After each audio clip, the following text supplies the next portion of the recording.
La mission de Pour 3 points est de former des coachs sportifs pour qu'ils agissent aussi comme un peu des coachs de vie, des mentors pour les jeunes sportifs, particulièrement dans les milieux défavorisés.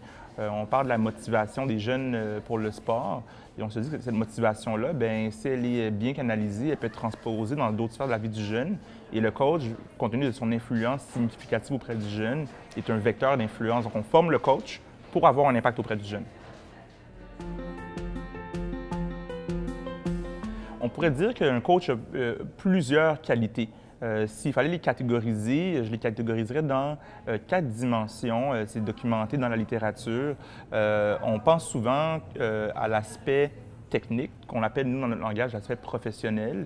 Mais un bon coach, en fait, il a d'abord et avant tout lui-même ou elle-même comme outil, sa propre personne. Donc, il y a 3 autres dimensions à observer, en plus de la dimension technique ou professionnelle. Il y a l'aspect personnel, donc comment le coach réfléchit par rapport à lui-même ou elle-même, sa vision, ses valeurs, ses convictions, ses forces, ses faiblesses. Donc, il y a vraiment un aspect d'introspection derrière ça. Deuxièmement, il y a l'aspect de la dimension relationnelle, donc vraiment l'interaction positive du coach avec les jeunes, mais également avec les autres adultes qui entourent le jeune. Et dans un contexte d'entreprise, bien, on trouverait les employés, mais les partenaires, donc tous les individus avec lesquels on collabore, ou les clients. Et finalement, il y a l'aspect environnemental qui, en fait, c'est l'aspect de prise en compte du contexte dans lequel on œuvre. Donc, que ce soit une équipe de sportifs ou des jardins qui œuvrent au Québec dans un environnement donné, c'est de comprendre cet environnement-là. Donc, ces 3 aspects-là s'ajoutent à la dimension plus technique et tactique pour faire 4 volets importants pour être un bon coach.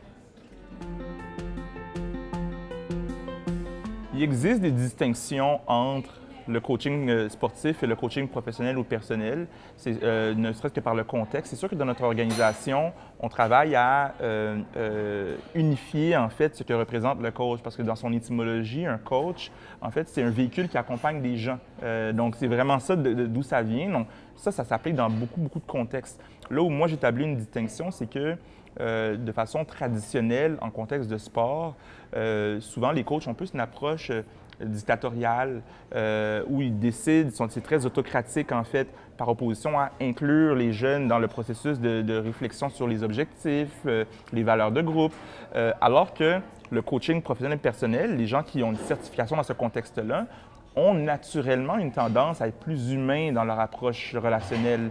Et donc, c'est une approche qui devrait se retrouver dans n'importe quel contexte. Dans un contexte d'entreprise, quand on parle d'avoir un esprit de coach, je nous encourage à avoir un esprit qui est beaucoup plus proche de la deuxième version, qui est beaucoup plus humaine que l'approche autocratique dictatoriale.